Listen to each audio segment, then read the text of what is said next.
Hello and welcome to Resource Report, where we share with you important information about local nonprofits and resource organizations that support the community we share, produced by Pathways to Agency. I am your host, Rainmaker. Today we feature the Community Nature Foundation and Fern Gully Forest School with Lindsey Wonder and Charissa Waters. Here's Charissa and Lindsey.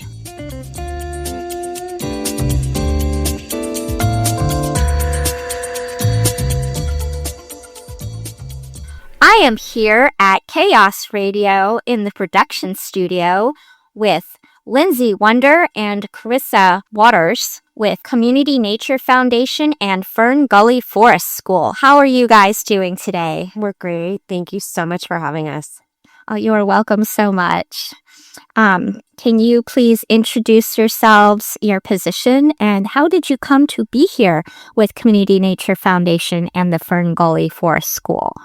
Yeah, I'm Charissa, and Lindsey and I were a part of a group of mothers and educators that started the nonprofit Community Nature Foundation to purchase and protect a local community forest for the forest school that we started during COVID. We were looking for something like it for our children. Couldn't find anything like it in the community. And with our experience and our community support, we were able to start the nonprofit in the forest school. Wow, awesome. Yeah, it's been an amazing journey.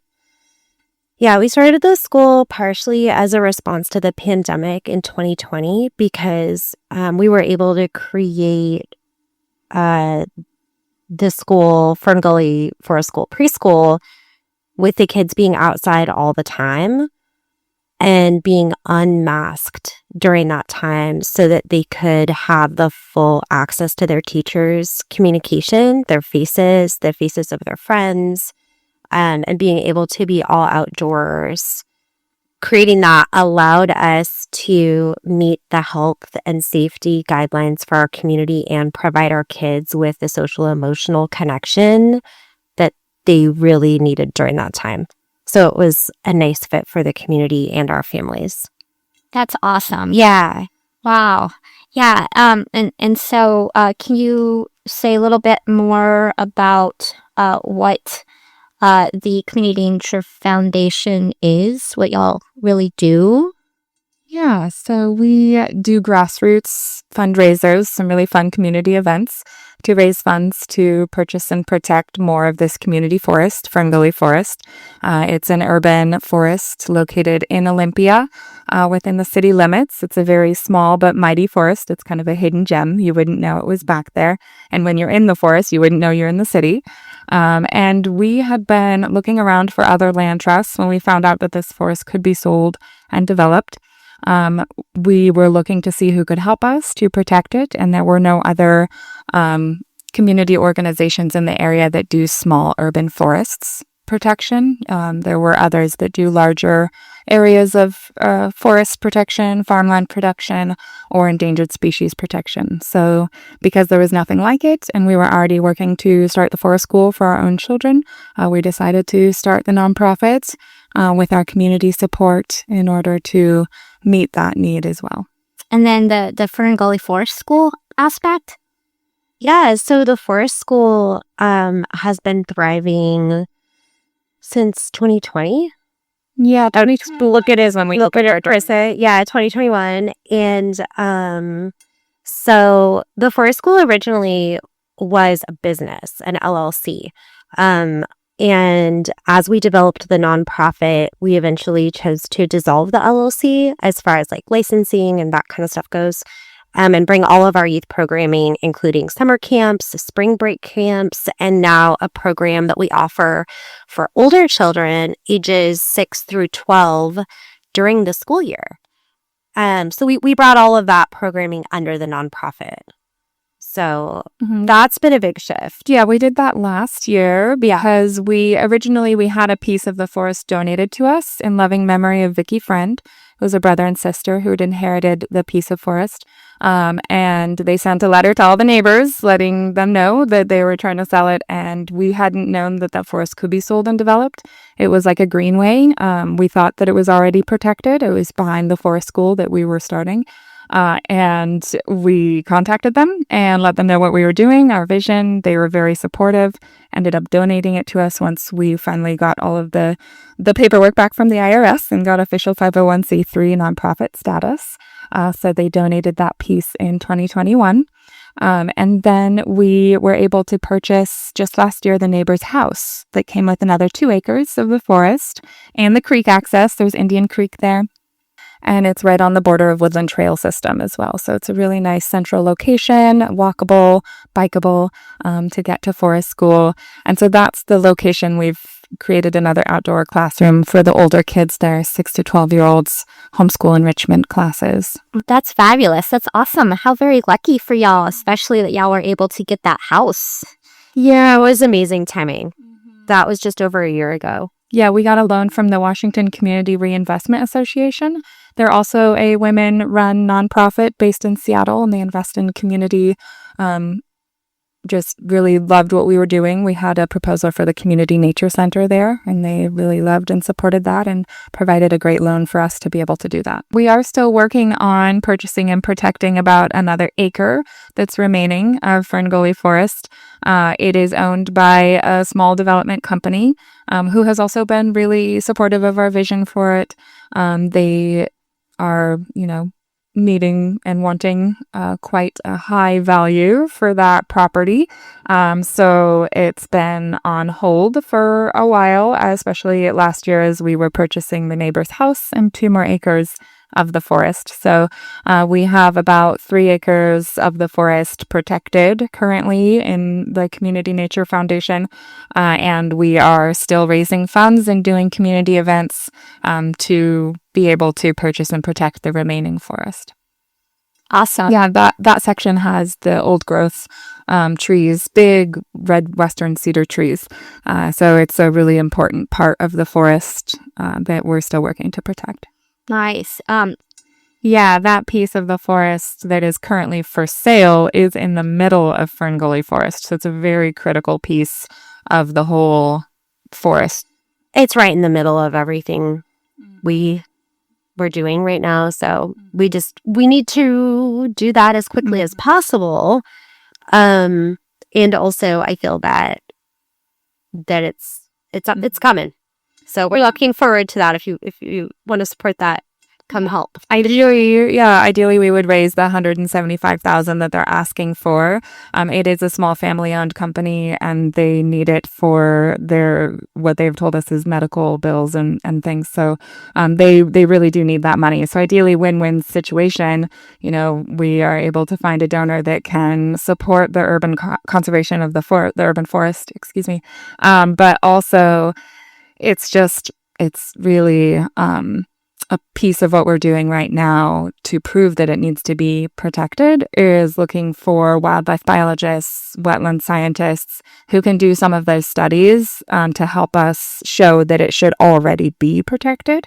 My background is in conservation and protection, so I have done a lot of that work, and the only kind of barrier to that right now is the funding to do those studies. They're Awesome. I want to go back really quick for a second. So when you were mentioning that you switched over from an LLC to a nonprofit, this might explain why, if anyone right now were to go and Google the Fern Gully Forest School, there are 2 websites.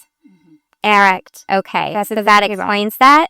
Yeah, our first website, ferngullyschool.com, still comes up first on Google, and most people know that, so we have kept it active. That mostly has our information for our preschool. We also do have a page on there that has information for the homeschool enrichment programs, but if you're curious about all of our programs, including the conservation piece and our community events, you'd want to go to communitynature.org. Okay, thank you for that clarification. Now, is the original website going to eventually disappear?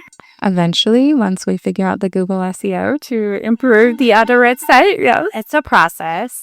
Okay, yeah, and then y'all will have notifications up about that when the change is ready to be made. And we do work to keep that original website accurate as well. Mm-hmm. So if people find that, that's fine. Also, there's just more info on communitynature.org. And are there links to communitynature.org from the first website? Yes, especially on the admissions page of the first website if they're looking to enroll. And there's links on how to get to Community Nature Foundation's website. And that is really has a lot more information on there. There's also more information on our Facebook page. Fern Gully School is the tag for that. And that has both the nonprofit and the NatureWise programs and the forest preschool. Okay, good to know. Good to know. Now, why a forest school? What's up with that? Ooh. Okay, I want to shoot at that one. I love that. So, the reason that I particularly love the forest school model, which we draw a lot from, is being able to foster this environment and social structure through our teaching and guidance capacity with the kids, where they are constantly encountering their own growing capacity through all these challenges that they come up on. If it's they want to be able to climb out across on a log, or run and jump over things in the woods, or, of course, learn to sort out social issues with their friends. I love that the focus is on really encountering our capacity in times of challenge. For me personally, that's the takeaway for me from the forest school model. And there are lots of different ways to do forest school. There's wonderful lineages across the globe where people have chosen to have their children cared for, guided, taught outside in all weather. And so we do that too. Our kids just have, we follow the local Olympia school district, the OSD school calendar. We do have covered areas and some warm-up areas, but all the kids just have fantastic rain gear. So do the teachers. And, we have a fairly temperate climate here. But it's still that challenge sometimes too of just being out in the weather and feeling the wholeness of being human outside with the plants, with the trees, with each other, with the water. It's just super fun. I love it so much. So we do a lot of native plant study, teaching the children about shelter building, making fires, understanding the water quality in the stream, understanding the local animals, and watching for their signs and their life cycles, all in relation to who we are as humans and who we are socially and who we are as part of that whole. So we do primarily draw from the forest school pedagogy, but we also bring in some Waldorf inspiration. A lot of our founding board members and mothers were Waldorf educators. So we love to bring in a lot of that, primarily with seasonal celebrations. We do a winter solstice candle making and spiral walk. We also do harvest parties and community events. A big part of what we're doing is community building as well, and parent support, especially homeschool support. But all of the parents also need some social interaction as much as our children do. We also need that connection.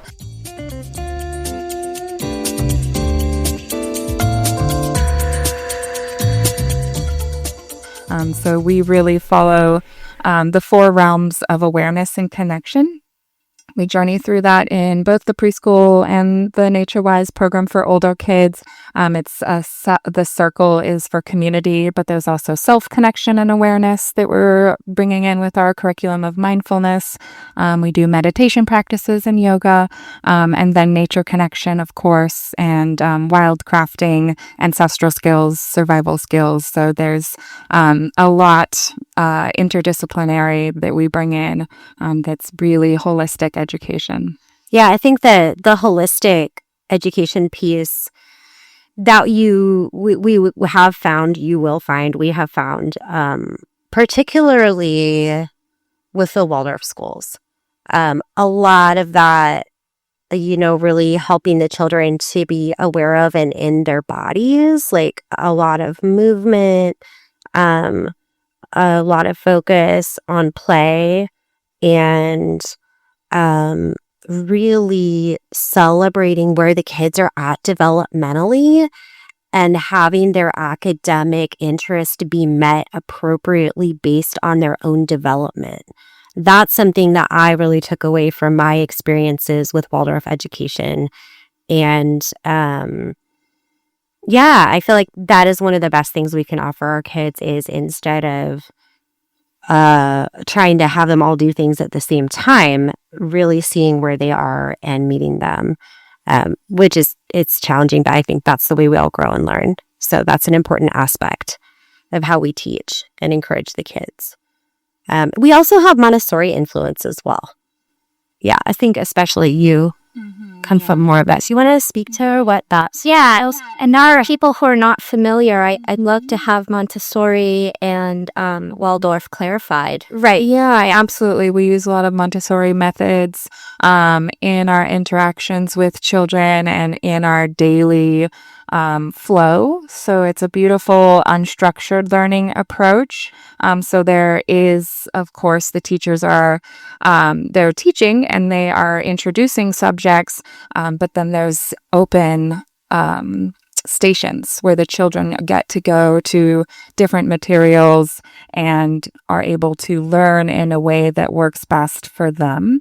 So it's very child-centered, child-led. There are, of course, teacher-led activities as well, so it's a balance between child-led and teacher-led. There is free play and that kind of unstructured play, which is also very important. Many studies show the importance of that unstructured play for children to be able to, like Lindsey was saying, really test their boundaries and assess risk for themselves. That risky play comes from the forest school pedagogy, which is just such a great way for children to really understand their own limits and gain self-esteem and self-confidence. So they are learning through this unstructured play and unstructured learning to really have self-motivation and develop this love for learning that can be really it's stamped out if they're forced to learn or if they have to learn a certain thing in a certain way. And that's just not their learning style. There's there's not one box fits all children. They all need different things. So we bring in a lot of different methods and approaches for each child. Yeah. That brings up something for me. I find that kids who are coming to us with their families knowing that they are they're telling us that their kids are neurodivergent. They're telling us that their kids have been diagnosed with ADHD or autism or various different challenges or ways of being. And basically, we're encountering families pretty often who are feeling challenged, trying to help their kids go to public school. And then, or schools that are more structured like that, or even daycares or different, cares or education that they're part of, whatever, where they're finding these kids are just not getting their needs met, socially or for their sensory needs. And I have had so much fun seeing many kids come to us with their parents having concerns about how they're going to do based on past experiences and other types of learning models. And these kids are thriving with us for the most part. They really are, because they can play on the swings. They can eat whenever they're hungry. They can jump on trampolines. They can encounter plants and dirt and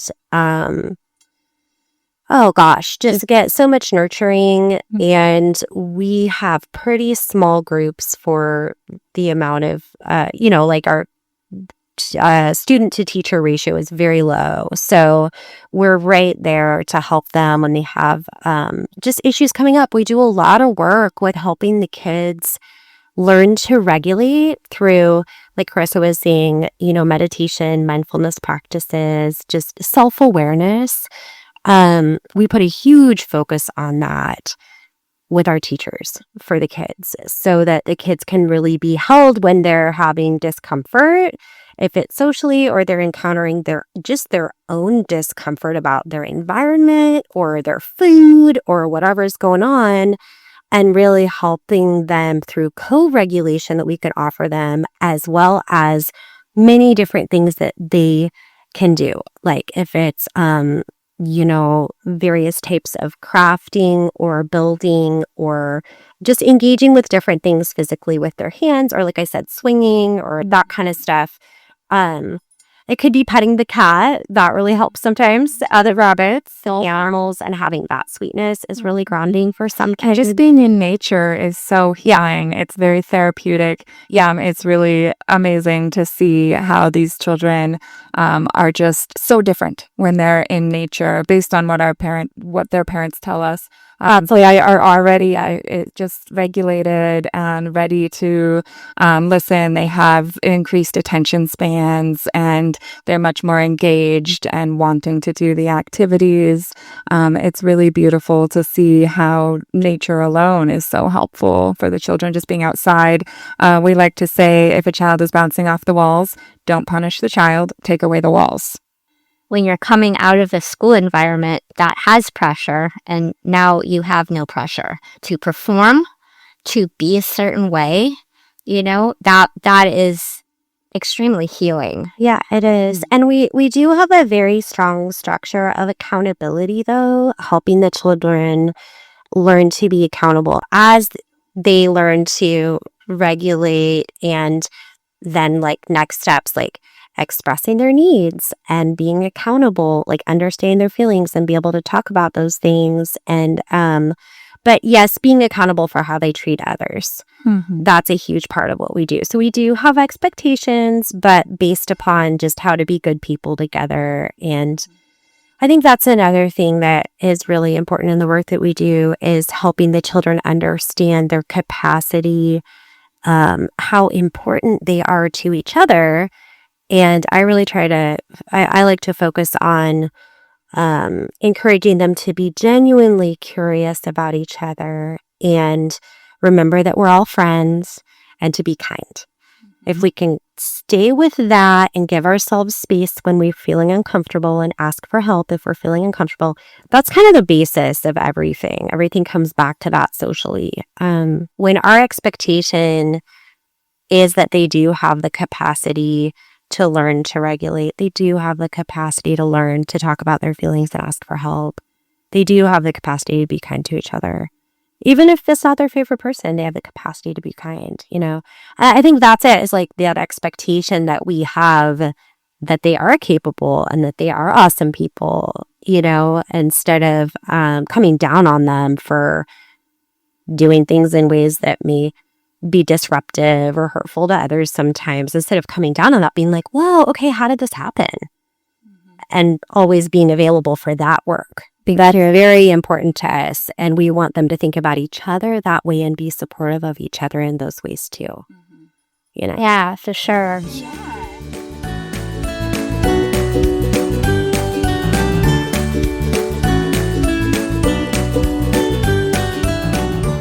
So we talked a little bit about Montessori, but what about Waldorf? How are they different? Oh, gosh. They both come from just very different educators. Maria Montessori created Montessori. I don't want to say school necessarily, but she created a whole philosophy around teaching and guiding and raising children, which is very different from the Waldorf style of education, which was created by Rudolf Steiner. I would they're both wonderful and just very different. Steiner was very excited about the ideas of a holistic lifestyle for children based on their development and a real inclusion as much as possible throughout their daily rhythms. He was really, there's a lot of emphasis on the rhythm of the day in Waldorf education and kind of doing things at the same time every day and having the same repetitive songs or experiences that create this like grounding structure foundation. So some of the ways that's just one little piece. I mean, Waldorf education is just a very unique practice, and I'm really grateful for that influence in my own life. But I have chosen not to just go teach at a Waldorf school, which I used to think I would want to do. I really like to mix in a lot of great Waldorf ideas and practices and crafts and festivals. I like to weave that in as part of my family life as I've raised my kids and also our school.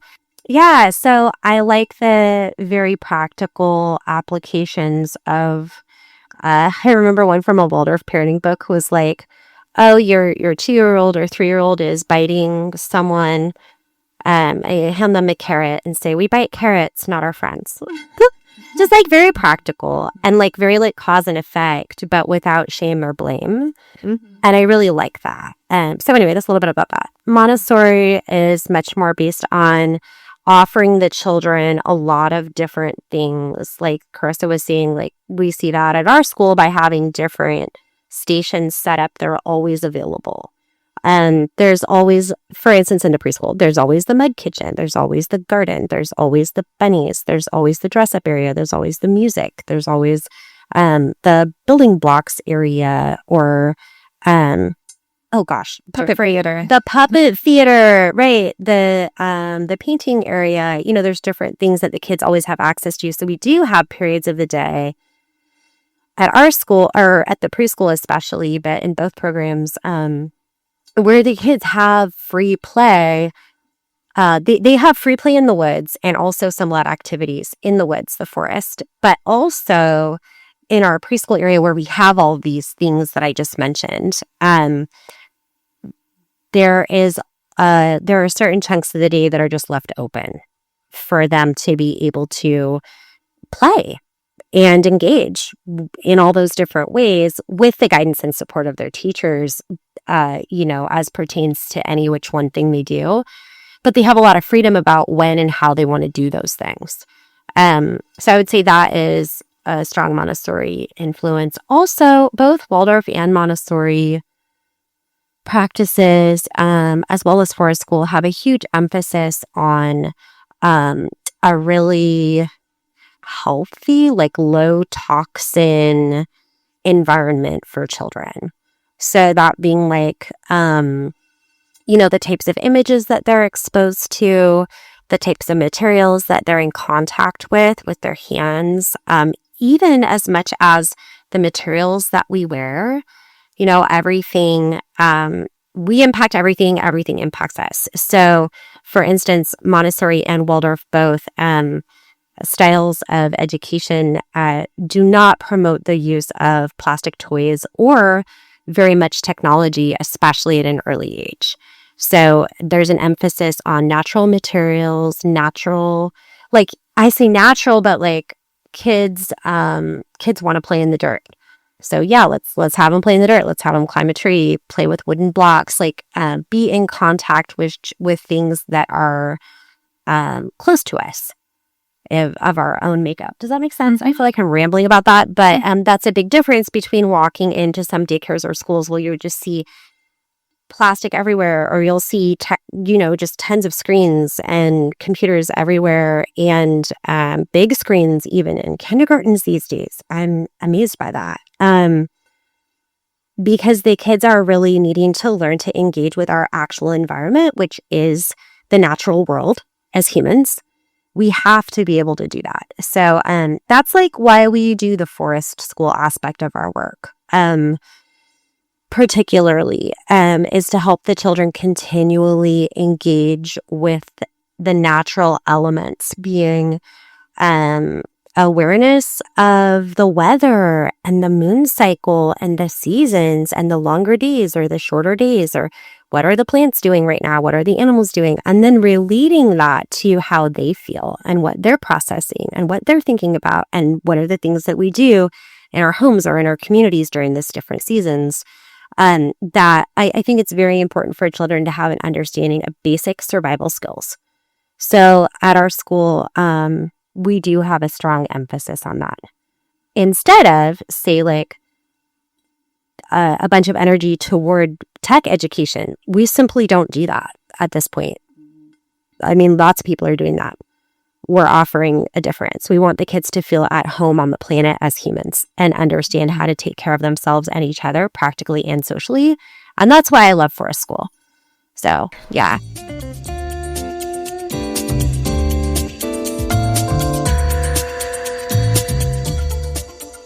It sounds like a lot of overlap with unschooling and homeschooling. You get a lot of homeschool, unschool families? We do some, yes. And the program that we're offering right now, which is called Nature Wise, that's for children ages 6 through 12, Monday through Thursday for the school year, beginning September 3rd. That's from 9:30 in the morning until 3:30 in the afternoon, Monday through Thursday. We have created that program as homeschool support. So there's different ways that families who are currently enrolled in public school can take part in that program, which is you can find out how to do that by give us a call if you want to talk about it, or email us. We'd be happy to support you. But going to the school where you are, or the school district where you are, and saying, hey, I'd like to pull my kid, 1 day a week or 1 half day a week or whatever is right for your family for nature enrichment classes. And we have the right to do that as parents, which is really neat. It's actually a simple Google form that the school districts have. It's an intent to homeschool. Head to homeschool. Yep. So it's the part-time piece of that I think a lot of people are not aware of. So we want to raise more awareness around that. And also, we can support families who may have their kids enrolled in the H-Connect program at the Olympia Regional Learning Academy. We are right across the street from there, just real close by. If you were to look at a map, we are within walking distance. So I'm really excited about that particular community, which is already so close to our school, like logistically right there. I'm excited about those H-Connect parents, especially learning that our program for 6 to 12-year-olds now exists, just right there. So if they'd like to do, if they're over at Orla and then they want to do a couple days of Forest School or a half day of Forest School, we're really excited about learning how we can best serve the homeschool community. So for now, we do have that full availability Monday through Thursday, 9:30 to 3:30 for kids. And we're looking forward to finding out how many people want that full-time or part-time, or if some families are really looking for 2 half days, or we don't really know. But I guess my point of this part of the conversation is to say, hey, please tell us what you want. We're here to serve you.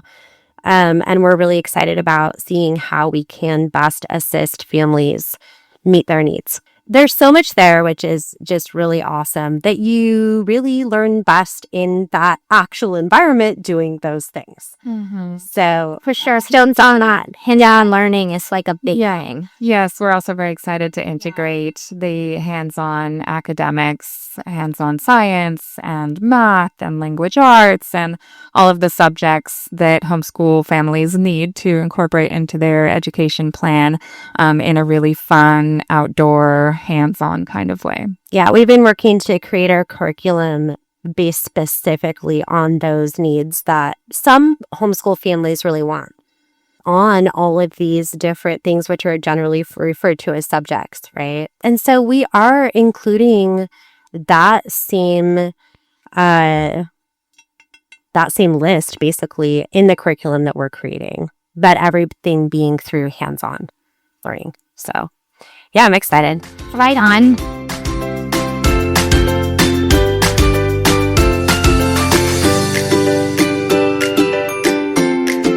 So you have the preschool? Correct. Yeah, the preschool's through kindergarten program, so it's for ages 3 to 6. We do 9 to 1 primarily for the preschool age. We also offer some aftercare programs from 1 so to that's 3. 9 a.m. to 1 p.m. Yeah. Monday through Friday, and then with an additional add-on passable or different time from 1 to 3 as well for some families. So those are our hours, and we try to make it as accessible as possible with a sliding scale for families, and that is the honor system. So if you go to the website and you look at the admissions page or the programs page, you'll see what the sliding scale is. And then we also offer additional discounts for low-income families below the sliding scale. So it's really our effort to make it as accessible as possible for all incomes and backgrounds of people. We also offer, as the nonprofit, some scholarships, and the more donations we receive, the more scholarships we're able to provide for really low income and at-risk or minority families. So that's a big goal of ours now, especially, is to increase that program and the scholarship program. Yeah, definitely. That's good to hear. Something that I had thought about. I actually have been homeless with my children. Not everyone that's homeless wants to be working under the McKinney Act and putting their children in a school either, and so this could be a viable alternative for them potentially. Yeah, absolutely. Yeah, many of our founding mothers and directors were single mothers and at some point have needed assistance. So it's a big part of what we do in our mission is to provide that support for people who need it. And a lot of times it's temporary, sometimes it's ongoing, and we have that flexibility and the community support to be able to provide that. Flexibility is a key point there. yeah, I mean, as the nonprofit in Fern Gully School, we are not part of the Olympia School District. We can serve families who are part of the school district, as we mentioned, by offering like a 1 day a week pop out or however much they want to our homeschool families. But we are not part of the Olympia School District. And so any particular challenges that families have with their own housing or lifestyle or whatever is coming up for them with OSD is not, it's not the same for us. We're a very different entity.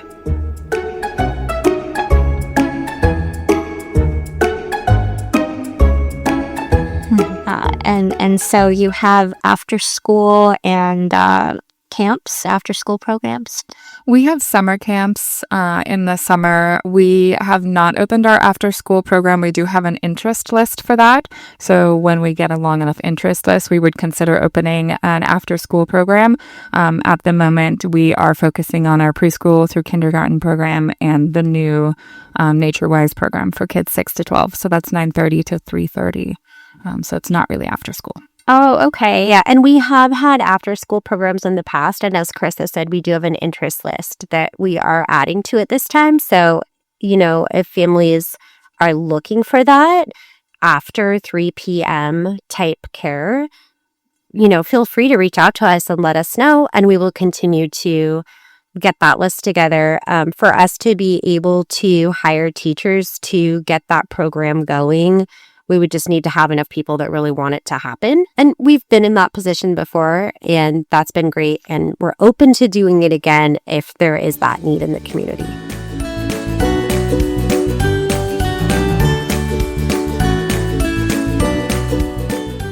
You call it the camps for the summer, but how is it different or the same from your school year classes? Great question. Well, just the nature of the season. So we're a seasonally based school and program, and our curriculums are based seasonally. So in the summer, the kids spend a lot of time in the creek. They spend a lot of time picking blackberries. This year there was so many neat, amazing things they did. But so you'll see the reflection of the seasons in the curriculum, but also the energy of the group. So when it's high summer and the sun is shining bright and everybody's warm, it's just such a different energy than January. What are we doing together, right? So there's that. Also, a lot of the kids who will have come to summer camp, especially in that older group, the 6 through 12-year-olds, some of them have been in public school for the year or doing other things, and they really have a camp experience with us that's a lot of outside games and activities and crafts and gardening and playing with their friends outside. We do really neat, the missions. What do we call that? Like where they'll have like a goal that they work on together as the group. The team challenge. Team challenge. Thank you so much. Yeah. So we'll have team challenges. We'll have team challenges that we have them work on and do together based on things that we're learning. I think it just has a lot more element of like games and play and wildness on a level. Yeah, we want them to just come away feeling like they had a lot of really high energy play in a way that's unique to summer, right? And so it is really a year-round program that we offer, and summer is that camp element partially because of the difference in the students that we have enrolled and what they may be doing during some of the rest of the year, and then the other is just the season. Yeah. We run it to be consistent for our current families who need consistency and the children who also need consistency. So it does run through the whole summer. It is 4-week sessions. Generally, we do open it to weekly enrollment for our older NatureWise program. But we do July and August in order for, the care to be very consistent. We take 1 week off before school starts, but that's it. Okay. Oh, good. Good to know. Thank you for clarifying that. Yeah.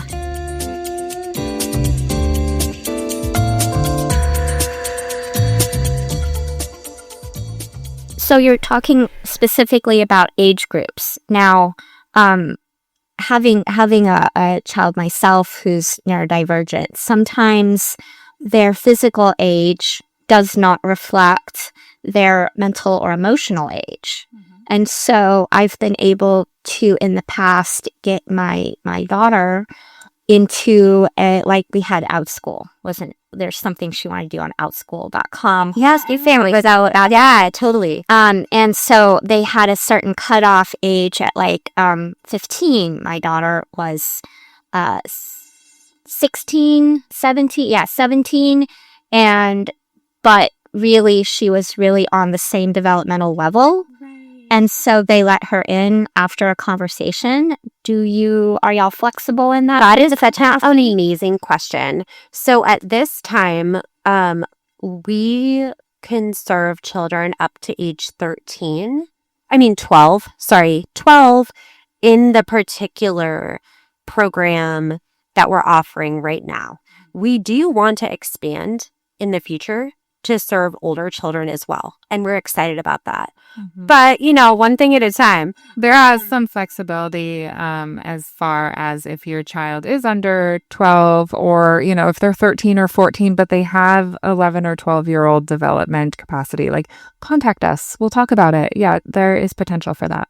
Cool. That's such a relief to hear that because, it's just so frustrating when you're confined in a certain age number, but you don't conform to that age number narrative. Right. No. Well, already with the 2 programs that we do offer, the preschool and the NatureWise, those are all mixed age classes. And so our preschool is for children ages 3 through 6, and then our NatureWise program is children 6 through 12. In the preschool, we have a ratio of 6 kids to 1 teacher. And then in the NatureWise program, we're doing 8 kids to 1 teacher. And so, and sometimes too, it just depends on the kids, but generally, I was going to say we may do more teachers for those numbers, but generally that's what we do. So the kids just have, even though they're all those different ages together, there is a lot of similarity developmentally. And something that we're really excited about is how the younger children interact and the older children interact. If you have a 5-year-old and a 3-year-old, they're going to be similar in some ways and different in some ways, and they can work together and help each other. And that's how we appear on the planet naturally as humans. We don't all just come out as I personally prefer not to just have all one age of kids all together all the time. I feel like they just learn a lot more together, being able to help each other and teach each other things with those mixed age groups. Definitely. So that's like, as far as lesson planning or activities that we do, anything that we're offering the kids, there's this whole range of how different children are going to do the same project based on who they are, their own expression, and where they're at developmentally, as far as their interest levels, their skills, their capacity to engage in different ways practically, as far as like crafting or learning about something, and then how do we express about what we just learned? It might be drawing, it might be talking about it, it might be writing about it, and that's or making a craft or whatever, or it might be going and teaching about it, right, to the group in a different way. So anyway, that's kind of a little bit about our approach, which I feel is relevant around mixed age. Definitely. Groups, is like there's a lot of opportunity for the kids to just engage together and also be met in their own unique development. So yeah, so the age is like a little bit more flexible, I feel like. Thank you for explaining that. Thank you so much. Good. What is the process for enrollment? Yeah, so you can just email ferngullyschool@gmail.com or go to our website, communitynature.org/programs.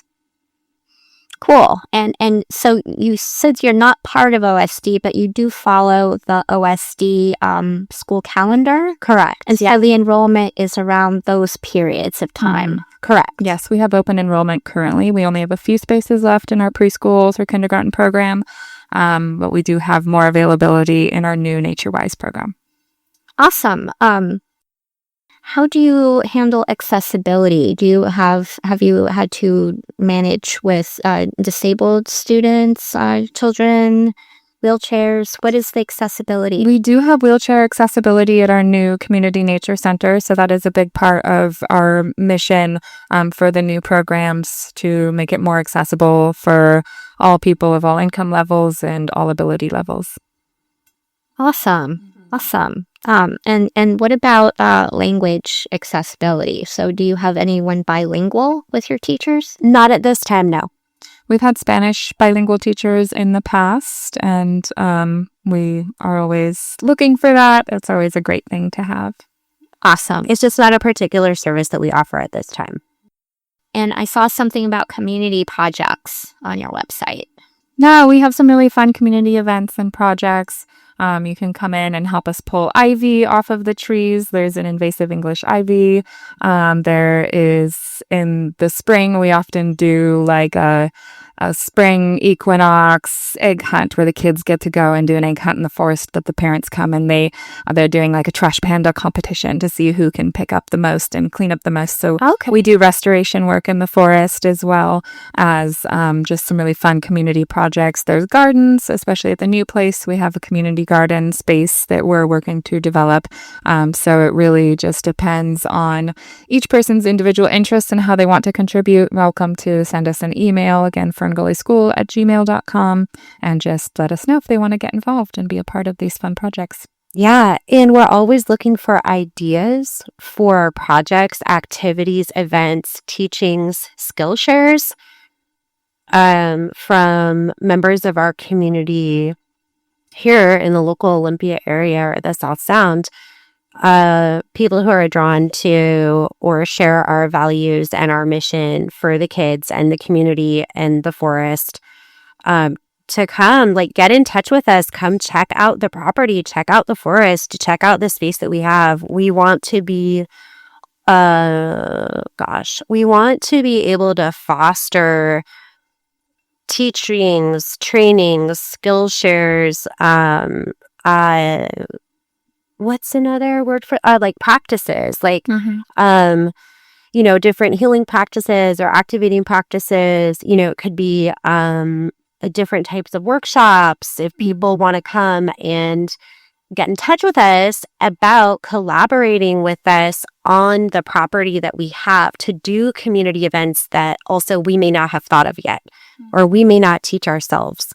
So we're always interested in, again, just collaborating. Please reach out to us if anybody's interested in collaborating to help create more resiliency and sharing of information and good community practices. That's why we have the Community Nature Center now. That's the heart of it. And it's a relatively new space to us still, but we're really excited on being able to host more things like that and collaborate more and more.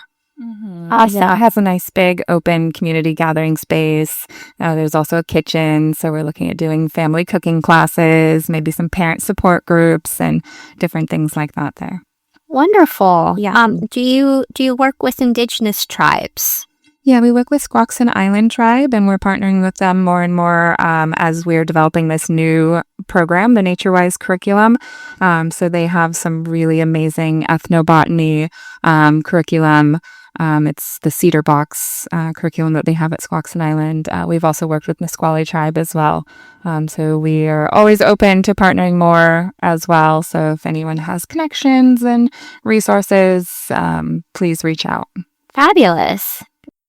And then how can people get involved? Yeah, reach out to us and we can add you to our mailing list, our email list. For starters, if we have work parties or events upcoming, people can just reach out and come ask to go take a tour if they're interested in enrollment.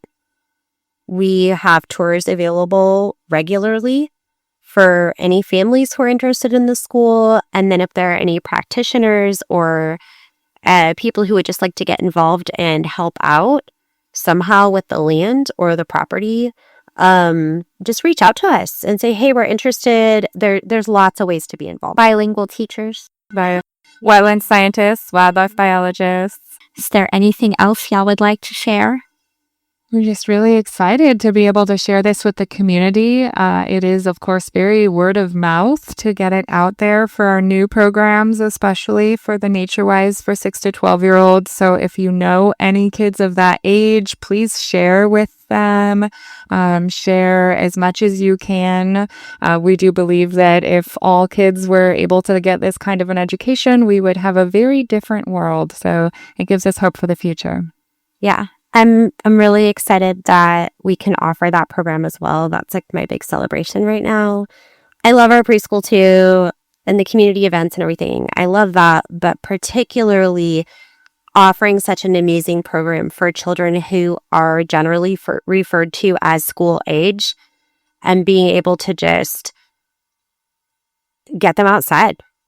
Just get them outside. I want people to know that we have that program available throughout the school year for school-age children, ages 7 through 12. Please come talk to us. Please call us. Please look us up. Please book a tour. Know that our goal is to just get as many kids outside and thriving as we can. And give them an experience where they don't have to mask socially. Give them an experience where they don't have to sit still. You know, they can find their own times of enjoying stillness. We all do. But that's not based on demands. Yeah, I love all the studies that show how important it is for children's brain development to be moving.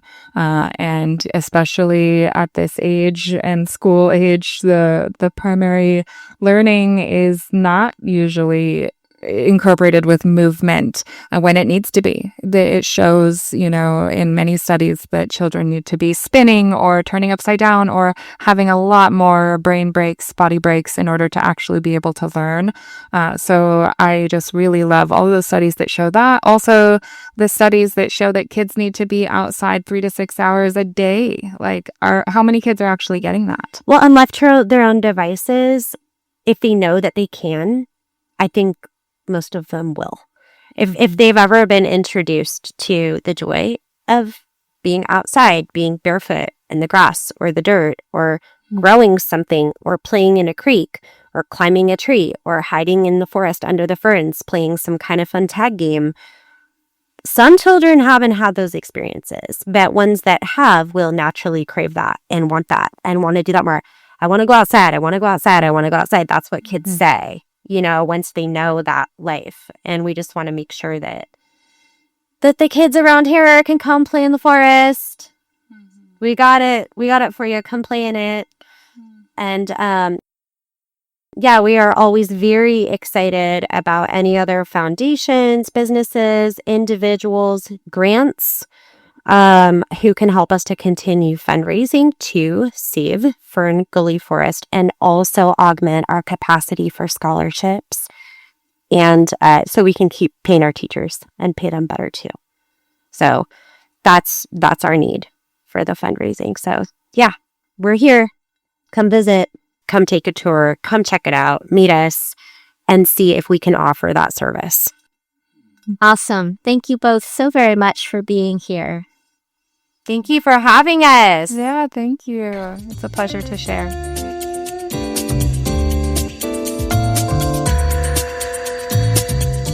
If you would like to check out or contact the Community Nature Foundation and Fern Gully Forest School, you can email them at ferngullyschool@gmail.com or call 360-305-0021 or find them online at either communitynature.org or ferngullyschool.com. That's it for today's resource report produced by Pathways to Agency. At Pathways to Agency, we are driven by the belief that everyone should have the tools and support to achieve their goals and thrive in their communities. Our mission is to bridge the gaps in understanding, accessibility, and trust by connecting individuals to resources and sharing information and processes that can lead to personal and community growth. Resource Report offers information about existing and emerging nonprofits and resource organizations. Find out more at pathwaystoagency.org. From there, you can follow the link to our podcast archive and listen to any episode anytime. And check out our YouTube channel. Chaos Radio is not responsible or liable for any views or opinions expressed in the interviews conducted by Resource Report. Till next time, and thanks for listening.